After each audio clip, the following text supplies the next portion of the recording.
You're still watching In the Loop. BPOs are one of the country's cash cows, arming a chunk of the young Filipino workforce with disposable income that's contributed to a robust economic growth. However, a recent Talon study shows the Philippines falling behind China and India as a top outsourcing destination. I asked Benedict Hernandez, chairman of the Contact Center Association of the Philippines, earlier about their game plan. There's two things that you need to keep in mind when this is happening. So one is the jobs themselves are changing. It's an opportunity to actually be ahead of that curve. And the real job for us is really how do we prepare our workforce so we can continue to be very successful and thrive as the jobs are being changed by these technologies. Hold that thought. So you mentioned staying ahead of the curve. I like that. I want to know, is the Philippines really ahead of the curve? Because there is this Talon study, they call it the top 50 digital nations, and the Philippines just now ranks third behind China and India. Well, the Contact Center Association of the Philippines have actually worked together to make sure that we've contained or maintained our #1 position worldwide. We've been the #1 preferred destination of the world for entrusting customers in the contact center services area. So we've been doing that for the last 7 years. So one of our key assets is the fact that clients worldwide actually entrust their customers with the Filipino workforce. And the uniqueness about that is the service authenticity that's embedded in the Filipino culture. That's very difficult to replicate and change, and that will continue. But can you automate that?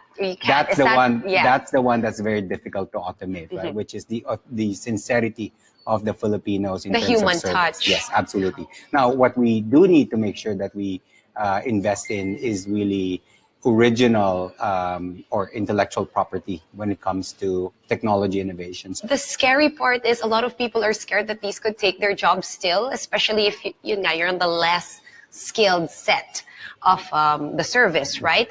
So you guys actually have taken the other road and you've chosen to call it a revolution, which leads me to think you don't think it's that much of a threat, which leads me then to think that you have a game plan. Can you talk us through that game Absolutely. plan? So we do have a 5-year roadmap that we actually published last year together with our partner association, IBPAP. So we did already factor in the fact that some of the jobs or processes of the jobs will be automated and artificial intelligence could take over some of those other processes. Despite that, though, the global market is still growing. Despite that, though, the Philippines is still a preferred destination. So when you look at what we're gaining in terms of market share and what's going to be automated, we're still growing at an 8% every year rate. We're still going to be adding net 70,000 jobs in the Philippines over the next 5 years. So our 750,000 jobs in the contact center area from last year, our forecast is it'll take us to about 1.2 million jobs by 2020 to where our roadmap ends. The key there is to make sure that our workforce is able to invest in reskilling, that we continue to work with government and the educational system to introduce new skill sets that are relevant to capture that market, because the market demands are changing because of technologies. Benedict, I want to call your attention to this graphic. I got this from the Philippine Statistics Authority.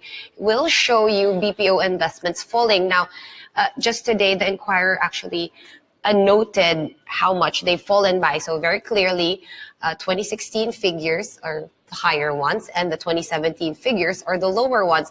This is the first quarter and that's the decline in the second quarter. Does this bother you at all? Well, this is something that the PEZA had been sharing to the industry. And what they were saying is this is also partly the effect of some of the potential investments waiting on the sidelines, given our country and the United States have new administrations. There's different pronouncements, so there's a bit of a waiting on the sidelines. What's great is that with all of our existing clients, we continue to have them in the Philippines. They continue to grow in the Philippines.